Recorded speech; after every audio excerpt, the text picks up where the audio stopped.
everyone. Thank you for joining us for this Story Pitch Clinic. We're going to be doing a Q&A format. So we've got some wonderful attendees with us here today. My name's Nicole Karras. I am on the Gray recruiting team, joined today by Stephen Cruz, also a talent acquisition specialist, and our Vice President of Recruiting, Jennifer Dale. And we have brought together three of our strongest story pitchers in Gray, and we're going to allow them to introduce themselves.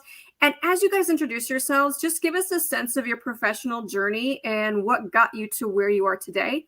And we'll do ladies first. Katie, go ahead.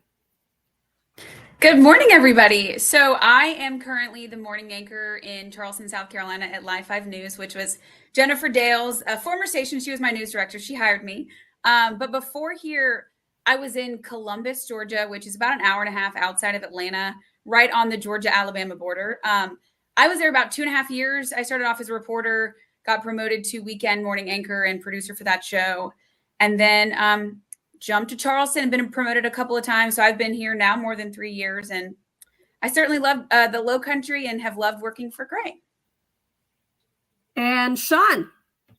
Well, good morning, everyone. I'm Sean Locking. I work here at KWCH TV in Wichita, Kansas. I'm our weekend morning anchor, and then I'm also an MMJ here. I started out in Mankato, Minnesota, and then went to the Quad Cities, and then came down to Wichita about 5 years ago. I met the news director and just really loved her kind of like presentation and just her love for that station, and that kind of really just sold me on that market. Awesome. Nick. There's the unmute button. I'm Nick Reagan. I'm also at Live 5, one of Jennifer's proteges as well. I don't know that I'd describe myself as one of the best story pitchers in the country, or however we were described, but certainly it is a wonderful title. I started in Rapid City, South Dakota, and I was a morning producer there for a while before transitioning to MMJ and weekend anchor. And then I'm here in Charleston, South Carolina now as I started as an MMJ for about 2 years, and then moved into the First Alert breaking news anchor role for the morning show as well, which also serves on the investigative team and does a lot of MMJ stuff still. So, yeah, that's kind of my journey. I love that all three of you, you have that kind of small market experience, because I think no matter where you are in your professional journey, just starting out in a small market or even larger markets, we hear it a lot, story pitches can be a huge source of stress, especially if you feel like you're walking in. Our story pitch meeting here in my home market in Cedar Rapids was always at 9:30. And if I didn't have something that I felt was a slam dunk ready to go, I was sweating. I was having an anxiety attack and thinking, I don't want to be the one sitting in the newsroom at my desk at 11 a.m. with nothing, because that's probably happened to all of us. And so the whole point of this is for you guys to throw out the questions and challenges that you all have had walking into story pitch meetings, or maybe you felt that it was a really good story pitch and you're just having a little bit of trouble getting that across and making it a very viable story for your assignment manager or news director to put you on that day. So please drop your questions in the chat, and we're going to pull those up as we go, because this is your all opportunity to ask people who have been doing this for years and get some advice that you can take with you, so you can walk into that next story meeting in the morning or afternoon with a ton of confidence. And we already had a really great question at the top of the chat that we want to bring up. How do you establish good points of contact in the community that will share with you when something happens? Finding really good sources, right? Who wants to take this question and start us off? Don't everybody speak at once. I'll kick things off. I'll say that it has taken time to have those people that will reach out to you, that they're not going to do that in your first 6 months or year in a market. And I have found that you have better sources that are not official sources. You're not necessarily going to get those tips from a PIO. Lord knows you're not going to get it from some sort of like public official 9 times out of 10, unless they're a whistleblower on a different public official. I found that some of the best sources are like the movers and shakers in a community, an advocacy group, a nonprofit, that sort of thing. If you can kind of get to be pals with them, even if you do some more VOSOT, less top of the A block type stories with them to build that rapport, they know the problems that they're particular community or their organization is facing, they oftentimes they do have a reason for the news to cover it. So you have to keep that in perspective when you're covering stuff. But I'd say put a lot of your energy into advocacy groups, nonprofits, people who seem to be very in touch with the community. And yes, keep in touch with your PIOs, but know that they have a different job to do as well. And get cell phone numbers. That was one thing that I felt that I really benefited from. I mean, I don't want to date myself here. Cell phones weren't as widespread as they are now when I first started out, but having that cell phone number, because people aren't necessarily sitting at their desk or even going into the office anymore, getting that cell phone and keeping that. And then if you've got a system in your newsroom where you can share those cell phone numbers, so if something were to come up on your day off that someone can access that, that's a great thing to have. Sean, you've been, in a variety sized markets. And so do you feel like whenever you move around to another market, when it comes to sources, do you feel like you start over in terms of establishing those sources, and how do you navigate that? Yeah, as Katie was saying too, it takes about a year to really kind of get a good list of sources and people that will like reach out to you with a story idea and things like that. So it is sometimes you have to start fresh. You have to start with the people you're interviewing for your story, the people that you meet on the street. Sometimes I know MLS isn't the funnest thing to do in the world, but sometimes they give you really good sound and they become really good sources because they watched the story that you did. They really liked it. They then keep reaching out to you with story ideas or things that they see around the community. And that really just kind of helps you out when generating those ideas. But it does take time. It takes effort. It's about kind of, as you mentioned, keeping those cell phone numbers and maybe reaching out from time to time, just checking in to see how they're doing. I love the point that Katie made too about, doing the story that may not be the A block or the lead that day, because sometimes that can benefit you in the long run. Let's pull up Michaela's question here. Beyond looking through emails and Facebook scanner pages or groups, I find that I am not sure where to look next as someone who is not from the city I work in. Where do you look for story inspiration? Nick, we'll let you take this one. Yeah, there's a number of sort of ready-made sources that you can go to for inspiration, a starting point, if you will, for finding easy stories. One of them that one of my coworkers loved to pitch, and Jennifer may remember this, but he went to the Census Bureau's website basically every day and found whatever factoid or something. They put out a lot of news articles that are very boring and dry, but there's always something from the Census Bureau that you can pull out of there, whether it's issues with poverty or housing or whatever. There's a lot of really good data, and so that was kind of his go-to place for things that were not straight off of Facebook. But I kind of just want to go back for just a second to the previous question, because I want to give it sort of another ready-made place that you can find sources pretty easily. Something that I do a lot, and I do a lot of reporting around politics, is going back through who has run for office before. So if you look back at old elections, not only will you find people that are interested and invested in the community, they often will have something to say. And the really great thing is that depending on where you are, you can look at all their campaign filing paperwork and find their home address and find their email and their phone number, and you can give them a call and start developing sources that way. And then you can just ask them, like, who else knows a lot about whatever it is that you're interested in or you're trying to develop sources on. And they'll find you 3 or 4 more people that would be more than happy to give you a call or shoot you a text when the thing they're passionate about or the issue that they follow a lot comes to surface and becomes a story. And then you can build your pitch off of that. So those are some of the places that I've looked for stories in the past, whether it's calling up an old politician that didn't quite make it or looking through the Census Bureau's data or any of the nonprofits that put out a lot of research, like Chamber of Commerce, for example, is another good one. I love that we have agendas on this. Where should I look?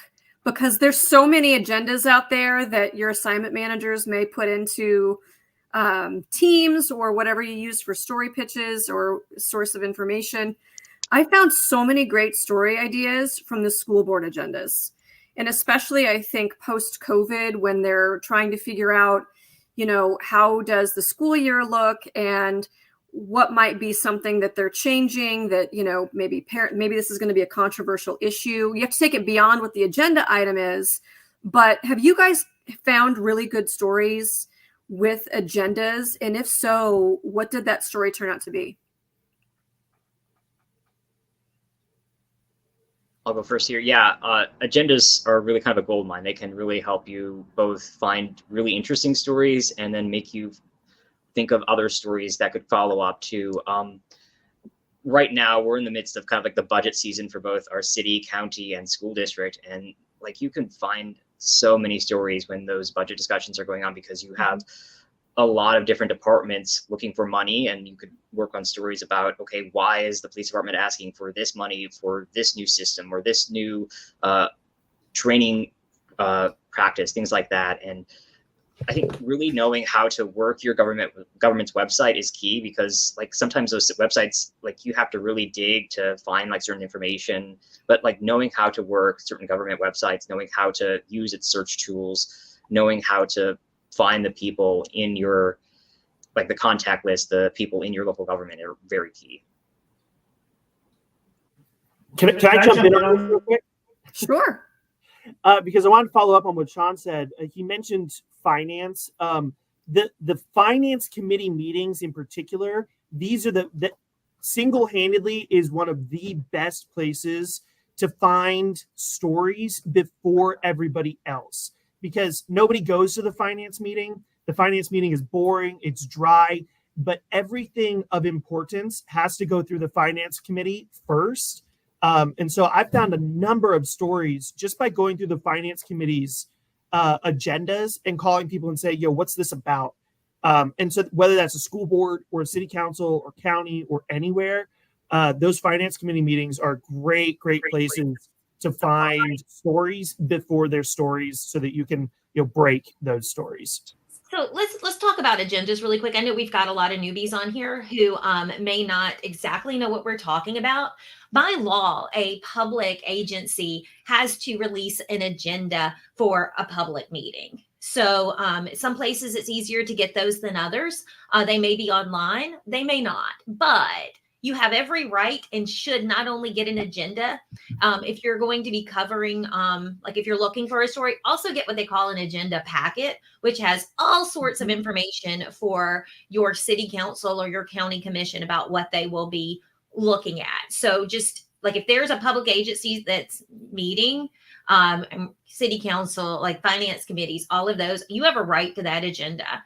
Even if you have, like sometimes, even like I've been in place with like, oh, we'll fax it over. And, so good, go out and learn how to use a fax machine, I guess, because that was always a problem at Live 5. But, just think about that when you're going through in what we're referring to in agendas. These are public agencies whose decisions are going to impact not only your viewer's life, your life with their decisions. And I think there's some value too if, and newsrooms are different in whether or not you're assigned to a specific beat within your newsroom. For whatever reason, when I was starting out reporting in Cedar Rapids, I covered the Board of Supervisors in Lynn County, which is the home county for Cedar Rapids, second largest city in the state of Iowa. And sometimes going to these meetings, you guys, it was like watching paint dry. It was so boring that I invented cartoon characters for each one of the members of Board of Supervisors just to entertain myself to get through how dry and boring these are. But when something of significance came along, they found value in the fact that I was there and that I put time into covering the issues that they were talking about. And they would be more than willing to do interviews with me, even if it were something that, were controversial. I would be one of the first phone calls that they would make, or they would be the first one to return my phone call. So there's some value in that too. And sometimes that's not always easy to get there. A lot of these entities will have Zoom meetings now, kind of the benefit of something post-COVID, that a lot of places are going to offer virtual meetings that you can plug into. I want to address James' question, but I'm going to twist it a little bit. When we're talking about capturing the audience during the initiation of a story, I want to make that So how do I pitch a story that viewers care about, right? And so I think that there's a lot of story pitches that when you walk in and you put them out there, the big question is, why should I care? Why do our viewers care? Do any of you have a good example, and maybe Katie, will start with you on this one, of a story that you've put out there and then you've really had to back up why this matters and why viewers are going to care about it? I feel like it's probably happened every week of my time as a journalist, because what I think is important, not everybody may think is important. I don't necessarily have one specific example, but I just, that was my tip talking about, and Nick doesn't love the question, why do I care? I think it's so important. I love the question, why do I care? I absolutely I had that adore as my it. tip, and then Nick was like, I had that question. But I think I'm scarred. you're Well, scarred. that's kind of your job as a news director. Katie, I have one. You recently did a story that I really loved when I was watching from home and made me so proud. And it was your story about the judge, about Bentley Price. Now, and I think easily something like that could get lost in the shuffle is, why should I care about what someone thinks of a judge? Well, why don't you tell me why I should care about Bentley Price and what he does on the bench?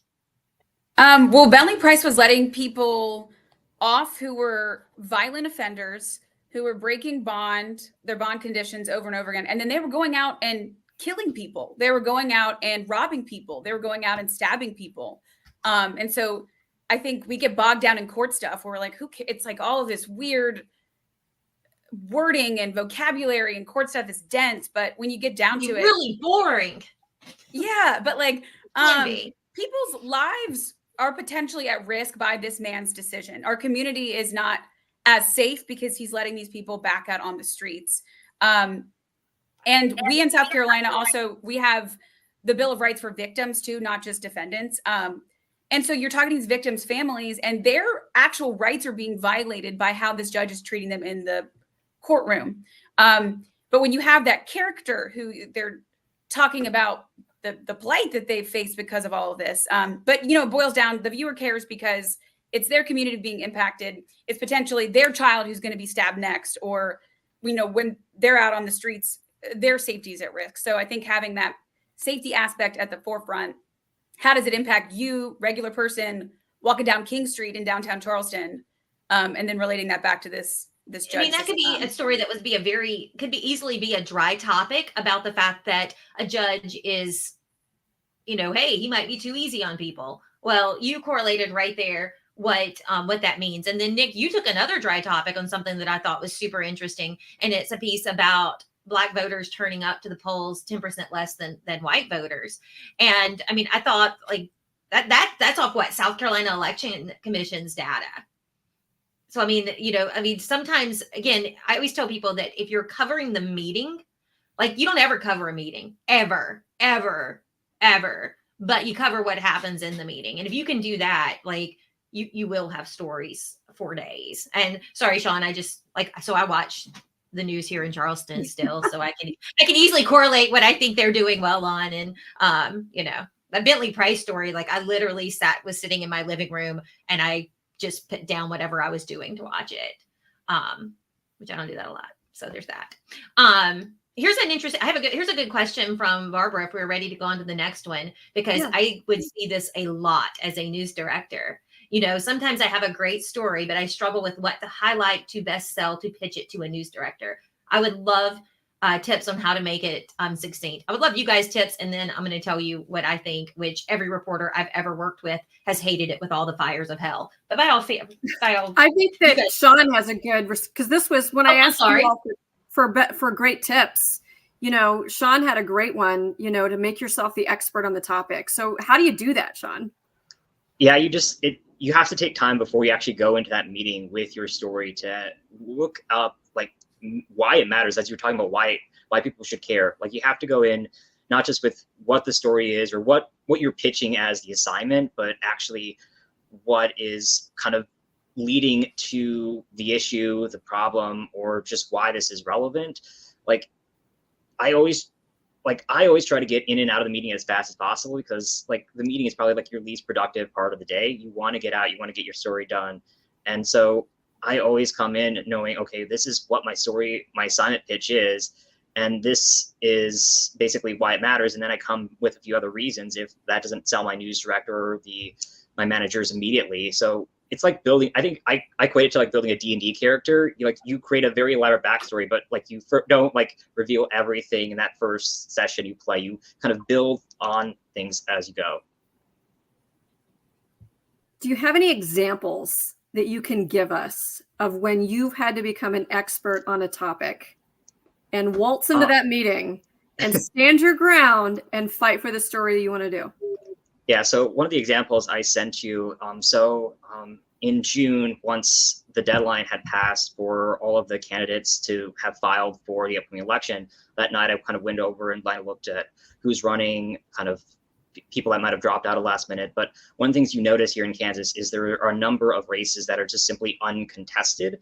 And so I kind of looked at, okay, how does this compare to previous election cycles here in Kansas? Because there have been efforts here in the state to really boost the pay for lawmakers to get more people to actually run, because Kansas previously, before the new wages, basically was one of the lowest paying legislatures in the country. And so I think that you had to kind of come in with multiple angles, like what, first off, like Kansas still sees a lot of uncontested races, but then you kind of back it up with, okay, is things changing because of the pay increases that we have seen? Is it changing because of more efforts by the Democratic Party, which is the minority here in the state, to really kind of boost the number of candidates they are fielding in these elections?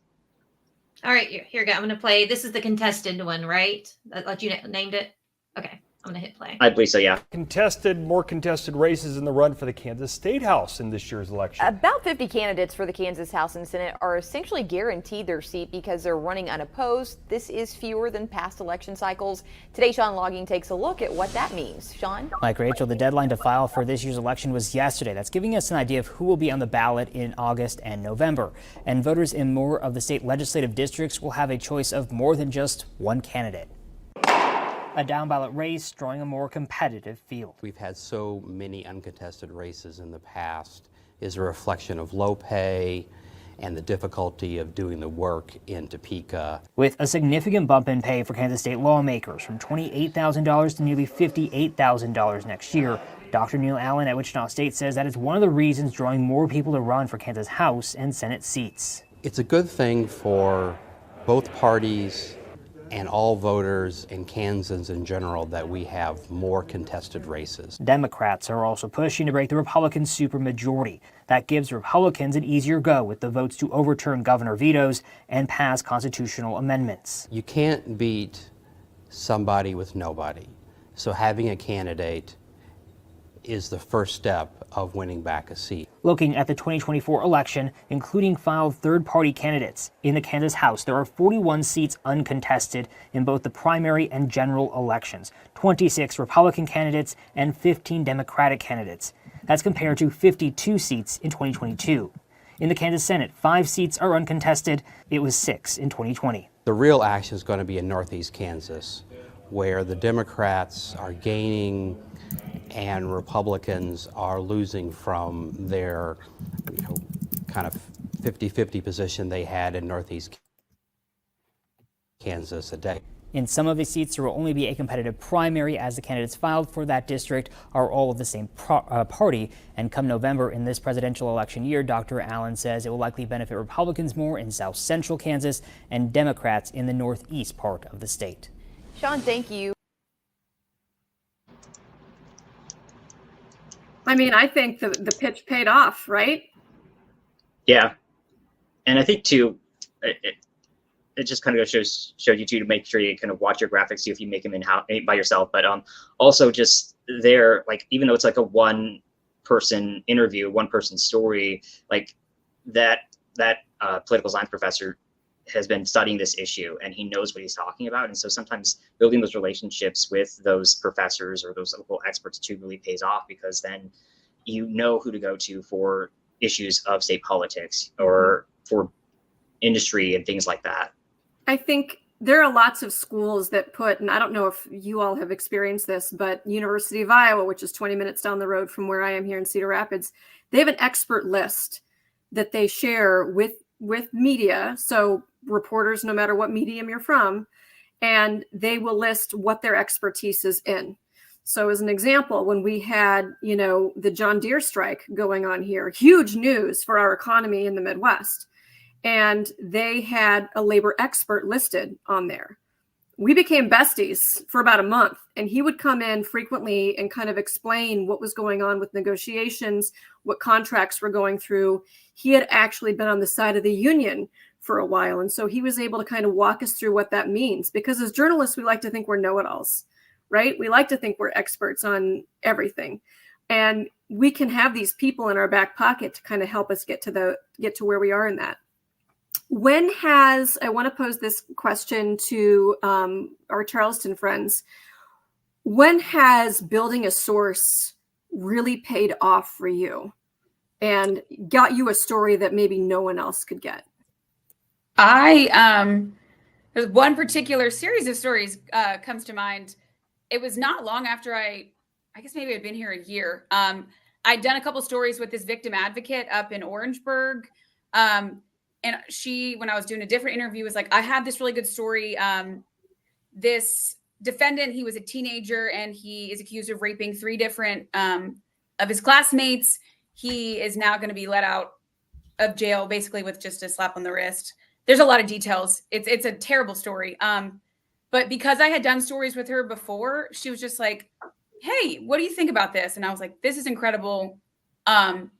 Since it involves rape victims, I do want to be really sensitive about it. So like, you talk to them, figure out when they're ready. And then when they were ready, she was like, I need you to come today, tomorrow to Orangeburg, whatever, and do it.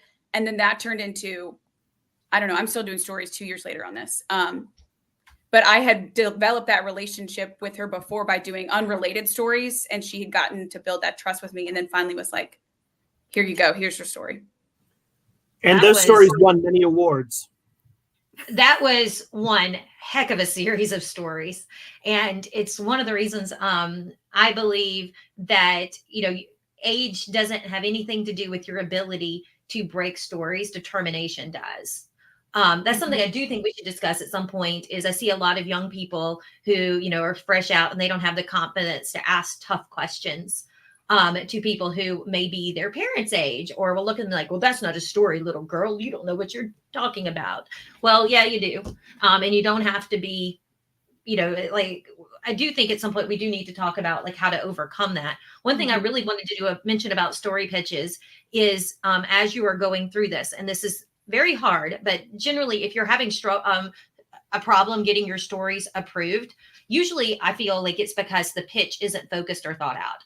So whenever I would see that, I would ask the dreaded, well, tell me what your 3-word summary is and what's the verb. Because if you can't summarize it succinctly, it probably means that you don't have a good idea where you're heading. And if there's no verb, then you probably, nothing is happening with it. Now, is that hard? Absolutely. But think about it as you're going. And I do think it'll help focus a pitch. And I've never met an MMJ that I've worked with that liked it when I would look at them and say, so what's your 3-word summary on this?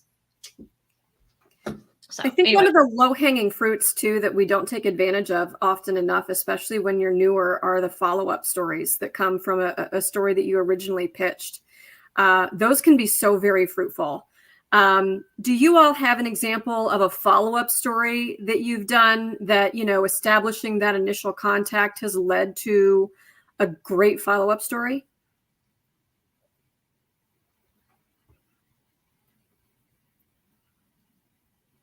Somebody's got to have a good follow-up story.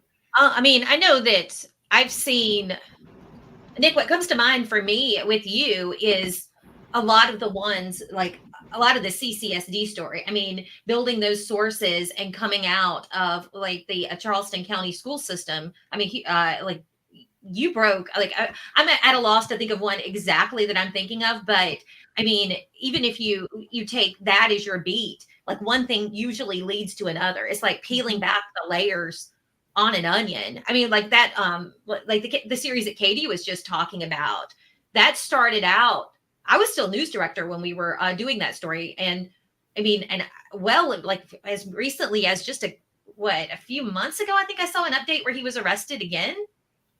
Yep. So even just like with that, just constantly staying in touch with your sources, I mean, that's going to pay off. Shoot, I still have sources in Johnson City, and I haven't lived there in 6.5 years, but I still hear from them from time to time, and they'll send me tips, and I'll pass it on to people I still know in the market. So, you know, you just never know when that will come up again. I've had a couple of stories that have come out of other stories where, for example, we've had a couple of schools that are specifically designed, I guess, to house all of the students that have had behavioral issues or issues academically, and they've combined them all or whatever. And there's a lot of assaults that go on there, not just against students, but also against staff. And I know the initial story is hard to tell because nobody wants to come forward. Nobody wants to talk. But, you know, you present the data in that first story and you say the police have recorded, and statewide data shows that there's been X number of assaults here, and they're having trouble finding teachers or whatever. And you do that initial presentation, and then all of a sudden people are sending you anonymous packages in the mail with their stories, their horror stories, or, you know, you're getting emails and text messages from people who know people. And then all of a sudden you've got an amazing exclusive story with somebody who says that they're not going back to that school because they'd rather go back to Afghanistan or whatever it is, because, you know, it was less of a war zone in the Middle East than it was in these classrooms. And so, you know, those are the follow-ups that I think about initially, is sort of that follow-up to that presentation, so that you could get the bigger story. And then, you know, obviously that builds the source, and you kind of go from there. Two, I think something as simple. I'll give Jennifer Dale another little shout out here. Having a calendar. I was admittedly not a calendar girly for the longest time, and was, yeah. Well, do I have mine somewhere around here? And I had no organization. I don't like keeping information on my Outlook, and I was just a disorganized mess. Having that calendar now, being able to say, all right, I did this story now. I need to go 6 months from now in December and write on December the 16th. I need to check back in on this. So when I do get to that day, I'm like, oh, shoot, here's an idea for me to check back in. It's very simple. But if you do it the day you do a story and think, all right, their city council just voted on this today, but they're going to be putting this funding forth in 8 months. Okay, I need to check back on this in 8 months. If you just do it the second that you think of it, then you'll have just a little gift there waiting in your calendar when that time comes. I love that. That's a great tip. And speaking of, you know, organizing your thoughts and that sort of thing, you know, I always felt that when it comes to sometimes it wouldn't be a follow-up for the story I'm reporting on, but I always felt like I had a great day if I come back from a story shoot with an idea for another story, whether this person is involved in multiple facets of the community, and just maybe mention something as an aside as I was setting up the camera. And, you know, maybe that led to a follow-up call for another source for another story. It was really empowering to feel like I'm set for like the next couple of days. The calendar is a great tip. I wish I would have done that. And Chief, if we have a lot of great employees on here. If you don't have a calendar, tell your news directors you need one. You should have a calendar, and you should write down every single day what you cover, what's happening with the future, and then just like we always called it in our newsroom, helping future you. So think of what you can do today to help you tomorrow. The calendar, I mean, again, that's what I do even as a recruiter. Like, that's my calendar. It's always within arm length of me, and I write down everything, even these sessions, and then I write out future sessions to track what we need to do, what we think will help. So just, it's cheap, it'll be done. And if your news director doesn't want to buy you a calendar, tell them to call me, because I'll tell them she's going to buy you a calendar. Now, I will add on this. I like having a calendar in my Outlook that will send me a notification a day or two in advance. So I get the refresher rather than having to remind myself to look at the paper calendar too. Either one of those, like I'm a big believer in using a lot of things. My new favorite thing for organization that I've discovered since leaving the newsroom is that it comes with your Outlook, with your email. You can download an app called To Do that syncs with your email, and you can just whenever, like, I'll be walking downstairs and I'll think, ooh, I should do this. And I always have my phone on me. I can write it in my to-do list and schedule a date out that I want it done. And it sends a push alert to me ahead of that date. And it's always in my phone. And I organize a lot of things for, even with recruiting, for using that. But again, it's free with your phone, like with your Outlook system. And it's called To Do. I'm a big believer in it. It just gives me my whole list of the day, what I need to do. And if I wake up in the middle of the night on something, and I will, because that's just how my brain works, I'll wake up things and I'll put it on my to-do list, and it allows me not to worry if I'm going to forget about it, and allow me to peacefully go back to sleep, in case you're wondering how my life operates. So back to Nicole. Don't wake up in the middle of the night and write things down like I do. Before we leave this topic of where should I look, I dropped a question in the chat of where you all look for story ideas, because, we can make this a group think, right? Maybe there's a place you're looking that other people haven't and could give it a try in their market. So if you do have some place unique that you look for story ideas, throw it out there. But I did want to bring up Barbara's comment. She said she looks for story ideas when she's just out and about doing personal stuff. I had a professor years ago tell me you can't walk around as a reporter with blinders on. You have to be aware of your surroundings, your environment, and what's going on around you. Good reporters have that inherent curiosity.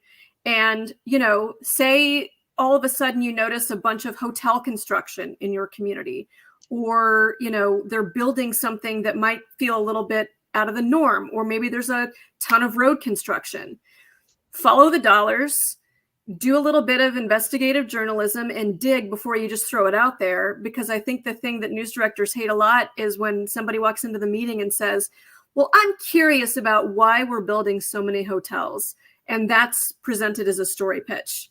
So have you all had a story that you've put out there in a meeting that you vetted that came from you noticing something in your community?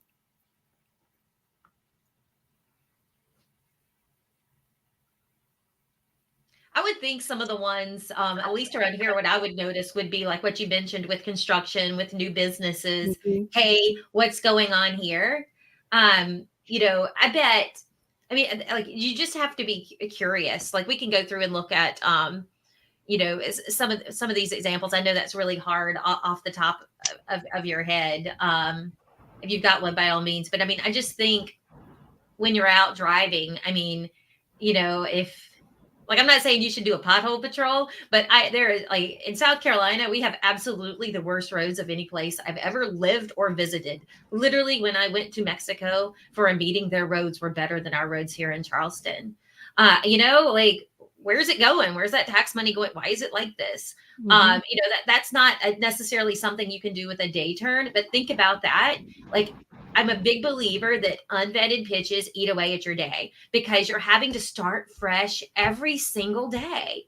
And if you have to start fresh every single day, then you're probably going to hate your job and hate your life. Like, I personally don't think that that's sustainable as an MMJ. If you are starting every single day what am I going to cover today? You got to get off that train.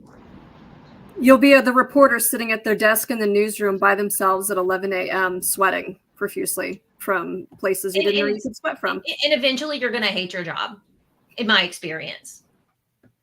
Okay, so we talked about where to look for good story ideas. And Jennifer, I know you got a slide about places that, maybe avoid or use caution. Or use caution. Like, I don't necessarily think, I'm not a big fan of hard and fast rules at all. I think anyone who lives their life as a journalist with hard and fast rules are eventually going to get bit in the rear. However, I think you have to use caution. When I would interview, and still do, a young journalist and ask, where do you find the stories that you want to tell? And someone would tell me, oh, I look on Facebook. Okay, that's fine. Sometimes there's great video and there's something you can do. But ask yourself, every time you pitch a story from Facebook, what are you bringing to the viewer that they didn't get 2 days from Facebook? Because the last thing you want is for all you do is to tell yesterday's news today on that. So, I think, and I know, Nicole, you've got feelings about how you can advance some of those stories. Yeah. I mean, here's the thing. I don't like rules. Maybe that's just the journalist in me that I challenge a lot of things, but I don't, we would have, never bring in a press release, never talk about what another outlet has done. And it was a very finite rule. And I didn't like that being boxed into this mentality of there's never a way to push a story forward. I think if you look for something that may be presented in a Facebook group, which, social media, blessing and curse at the same time, because sometimes you hate the feedback you get, but you also can find a lot of really rich story ideas on there that could lead to something else. So if you walk in with a Facebook post from a group that you follow, you need to be able to do all the things that we've talked about before. Why does this matter? Why is it relevant today? How am I going to push this forward to be something that's unique for us to cover? And who am I talking to? Right? You need to make sure you're armed with all of those things and not just walk in and say, look at this post, this business is closing, I'm going to do a story on this. Make it more than that. Think bigger and push it forward for sure. And then safety stories. I just hate safety stories. So I put it on every slide, and I am on a one-woman crusade to stop every television station in America from doing a story about fireworks safety, about grilling safety, about Halloween safety. Insert your topic here, because the only way to make it interesting is to do something dangerous, and our rules as a company don't allow that. So for the love of Pete and all of his children, do not pitch a safety story, because chances are you can just pull an old one from the archives and ask yourself, can I cover this in a full screen graphic? If you can, it's not a news story. And then 2, are the people who really need to be told not to blow their hands off with a firecracker watching the news? Probably not. All right. But they should be. They probably should be, but that doesn't mean they are. I hate safety stories. I've been on this rant for 10 years now. Here's a really good question, and one that what I really wanted and hope for our 3 to help with. This is the single biggest structure. How do you balance exploring, and forget long form? I want to kind of rework the long form topics, but how do you balance exploring? When you're a day turn reporter, how do you still do that deeper topic that you have to work for? So go at it, kids. Whichever one wants to go first. I know that you all have knowledge of this because I've seen your work. That's just one of the challenges, honestly. Like, you are constantly have like multiple stories in your mind that you want to work on, but sometimes you struggle to find the time when you have to worry about turning for 3 newscasts in a day. So sometimes I create a checklist in the morning of things like, if there's like a court case I'm following, I just make a list of things I need to check that morning of, okay, is there any new documents filed in this court case? Any new hearings that this week, Gideon Cody, the former police chief in Marion, Kansas, was charged over his involvement in the raid. And we were able to get those charges first because I was checking those court records, that our state court database, to see if he had been charged yet. And lucky enough, Monday night I checked and there it was. And so we were able to report that first on Monday night. So, but just create a list for yourself of like, okay, what places do I need to check for this story? What FOIAs do I need to follow up on? Who do I need to contact for this other story I'm working on? Because unless you create a list for yourself, you're not going to get it done. At least that's my personal point of view. You might use a to-do app. It's definitely definitely. I do basically the same thing. I'm sure Katie also does the same thing, where I've got my planner that Jennifer Dale gave me, and I'll write down, literally call Becky Thomas, and I'll put her name or her phone number right after it in the planner as one of the things I need to do before I go to sleep. And so I might do all of my MMJ day turn stuff. Then at 6 o'clock, make that 5-minute phone call. If she doesn't answer, I leave a voicemail and I put it on Tuesday. Call Becky Thomas, phone number again, and just, whatever it is, whether it's a phone call that you need to make or that court document check or download the data from wherever. Like, I will write down literally everything I need to do, both professionally and personally, do dishes or whatever, just so that I have something to cross off at the end of the day and make sure that I'm getting done all the things that I need to do. But it is really, really difficult to balance MMJ day turns and those longer stories that require multiple days of researching. And also, I would just ask your news director or your assignment editor, if you've got a story, you've got the pieces together, but you need a day to simply put everything together before you turn the story, just simply have that conversation. Say, look, I need a day. Is there a day this week or next week that we can schedule that I can just have that day to work on this complicated story, since there's so many details? I think too, like, and frame it when you're going to your news director with, hey, here's what I need this time to do. Don't just say, hey, I need a research day, because no news director in the right line is going to give an unfocused day when they're not knowing what you're going to work on, especially when you're lucky to have like 2 or 3 reporters, right?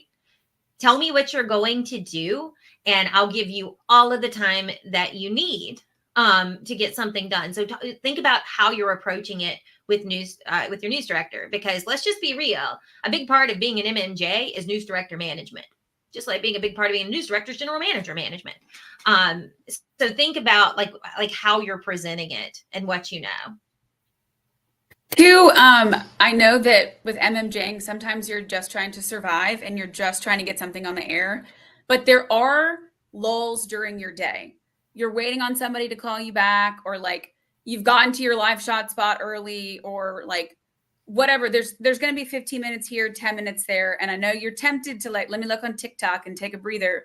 If you use those little bits of time to be like, okay, I'm going to file this FOIA, or let me text this person. If you use every minute of your day, as tiring as it may be, but if you use that wisely, you'll be better off for it. And then this kind of relates somewhat back to follow-ups, but when you are a day turn reporter, I think sometimes you have the advantage of having better ideas for long form stories, because you're right there in the story that moment. You're at a breaking news seat. You're able to see, smell, taste, whatever, hear what's going on. So you can have those follow-ups right there in your mind. Like, these are the FOIAs I need to make, or these are the documents I need to find elsewhere. And if you just make that a priority right then and there for your breaking news or your story, then in between your live shots, or when you have a second here or there, you'll be better off for it. And then you will eventually, after you tend to your little garden of baby stories, you could have that long form story ready to go. Baby stories. That's such a great idea. I had so many baby stories because I would cover the economy quite a bit. And so on my calendar, I would have nerdy things like the CPI comes out today, but maybe there's something interesting I can pull for that. Remember when eggs were $1,000 a dozen? How does that affect local bakeries and their prices and their consumer base? So those things that, you know, you've kind of made yourself a little bit of an expert on, those can be really easy day turns that you can do that then give you the little bits of time that instead of scrolling, like Katie said, you can use those to your advantage to push forward another project you've done.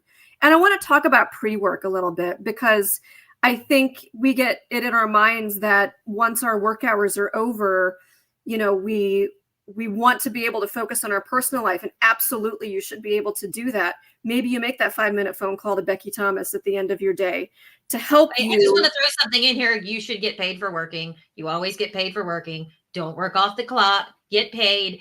Figure out how to use your minutes in your day. Okay. This exactly. Your HR person is now done.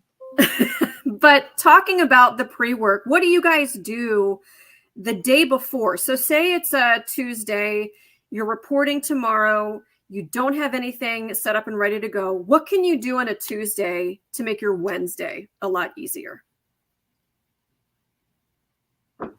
Call your sources. You know, I've not just your sources, call your PIOs as well. I mean, if you're struggling, if you have no ideas the day before, you're kind of in crunch time and you need to pull out everything that you can, whether that is looking at Facebook or calling PIOs or what have you. But, you know, I always call sources that maybe I've used on previous stories and just said, yo, is there anything else going on in the community, or kind of just looking for that day turn story that you need. And going back to those reliable, tangible sources, like I think I mentioned the labor of statistics. What did I say earlier? The Census Bureau. Thank you. Census Bureau. Going back to those proven paper sources as well to find out a statistic, and then start calling people and start finding sort of the pieces to the story. And I'll just be honest with you. There's lots of times where I didn't go to bed until I had something in writing that I thought could maybe at least generate a conversation with Jennifer and whoever else. And Nick can probably vouch. His first 6 months there, I was so hard on you on story pitches. Yeah. Super hard. I don't think I ever made you cry though, so there's that. At least no. He's not in the face. I could handle it, but it was all pandemic stuff, and it was. I felt like it was really difficult to generate develop sources when all of your stories are over Zoom. Being in person, going to meetings in person, talking with PIOs and staff members and interested parties who show up to meetings and community events and stuff. That's so important just for being present and getting people to know who you are, so they feel empowered to send you that text message or that phone call with whatever is going on. I'm telling you, board of supervisors, make them cartoon characters. It'll pay off in the long run. I do want to point out, I want to hear from Katie and Sean on this question too about the pre-work. But Nick, there's something you said that I want to point out, that you make phone calls. You're not sending emails. Voice. So what's the value in making the phone call versus the email? Phone calls are harder to dodge in some capacities, because you can always leave that you can leave that message, but also I think especially now phone calls feel a lot more urgent, and it feels a little weirder that somebody is calling you than a text message. You can get back to a text message whenever, but when somebody calls you, you're like, oh, my mother must really need something if she's calling me and not texting me. Or whatever it is. And I think just having that voice-to-voice conversation is a little more casual. And also harder to say no. Yeah, it's harder to say no to someone's face, even if it is over a phone call. And I think a lot is lost in the translation when you're looking at a text message versus a phone call. So definitely a phone call should be your first option if you need something today. You can email a couple of days in advance, but if you need something for right now, you need to make a phone call. Awesome. I will also say that I sit across from Nick, and it's entertaining for your coworkers to listen to your phone calls too. So that provides some conversational fodder. I also think that if you get in a bind, ask. I don't have to do day turns anymore, but nothing makes me happier than for my morning reporters to help them find a story. Like if they come up to me and they're like, oh shoot, I have nothing for tomorrow. I have the luxury some days of having that time to sit there and go through go through documents, go through agendas. Like I can really devote time while they're trying to go turn whatever. Nothing makes me happier than helping them and finding them a story that will make the whole show better. It's going to make me look better. It's going to make our producers look better. It's a team effort. So don't be afraid to ask. And it's important to have, I think, everybody in the newsroom contributing to story ideas too, because we all bring such different perspectives. What I think is important in the community is going to be different than what Nick does and what Stephen and Jennifer and Nicole and Sean think. So ask, because it's also important to have their stories in a show to represent their community or their demographic or whatever. That's a really good point, because I don't know if we have, I know we've got some news managers on this, but let's just be real. We're all journalists. I'm not a big fan of saying, oh, well, I'm the news director. I'm the producer. I'm the so-and-so. I don't have to bring the story pitch. No, like we're all journalists. You should all be curious, and you should all be responsible for what we're putting on television or on our digital platforms, like all of that. So just think about that as we go through. We should all be stories. And the biggest problem that I see, not the biggest, one of a large problem in our industry today is that we don't all pitch stories. So then we end up with managers who haven't done it, who are trying to teach a reporter who doesn't know how to do it. So, think it like, yes. And you know what, when you have new people into your newsroom, adopt them. Yeah, you may only have been there a year, but you've been there a year longer than they have. And just kind of on Nick's point about phone calls too, sometimes if you just get a voicemail, actually text them or email them. Like if you have their emails, also email them to you, basically say, hey, I just left you a voicemail. I'd really like to talk with you about this. Just do those multiple forms of communication. That way it just kind of adds more urgency. And then a few other things too, go through your station's email. I know it's kind of daunting when you get 100 or 1,000 emails a day, but just maybe something in there everyone else ignored. But if you go through there, you take the time to actually kind of look through those emails, maybe you'll find a golden nugget there that really turns out to be a great story as well. I think I want to build off of the pre-work quickly. I know we're running out of time here for the hour that we've asked you to join us today. You know, we have a lot of younger folks on here who might work a weekend shift, and our weekend warriors are, you know, a special group who feel like, I think at times they don't have as much resources as the Monday through Friday crowd. So I think we've all worked weekends at some point. And as a reporter on the weekends, when, you know, your assignment manager, your news director won't be in house, how do you build yourself up for the weekend? And are there any specific tips that you guys could give to reporters who work weekends? Do stuff as much as you can during the week. Honestly, if you can get folks to, you know, even if it kind of depends on your weekend shows, to be totally honest, but if you want to avoid covering the event, you know, the 5K that happens every Saturday and Sunday, because it's not really a story so much, but there might be a story in there if you can find ahead of time sort of the data and the reason for why something is happening. But I've also shot interviews and stuff during the week with the officials that are working Monday through Friday that we've been able to hold for Saturday, you know. So I would do as much as you can during the week so that you're already set up for the weekend, and then just kind of hope that breaking news happens. Yeah. Okay, so we're not going to get to everything I think we wanted to cover today. And so I think that this is a good reason to perhaps do a future clinic. I do want to let's grab one more question here while we've got a few minutes from Caitlin. What are some tips for finding stories that have not yet been repeated on any other outlet in your market? I'm not quite sure I understand the question, to be honest. I think it's kind of goes, if I had to guess, it's kind of going back is like, you know, finding, just basically finding those stories. And we've talked a lot about agendas. We've talked a lot about, you know, minutes and summaries on different websites. Yeah. I will say that, crapola. Hold just a second. Sorry, my Teams is ringing too, and I don't know how to turn that off. That's going through. I apologize. I was like, there were too many things happening at once. You know, are there anything that we haven't talked about that you guys can think of? You know, I'm a big fan of the website journalistexpress.com and organizing any of your online presence there. So everybody has access, like, to a newsroom homepage. That one, you know, comes to mind for me, but it does take some work off the other end. Is there anything else you guys can think of outside? Beat call. Oh, wait, we haven't talked about beat calls.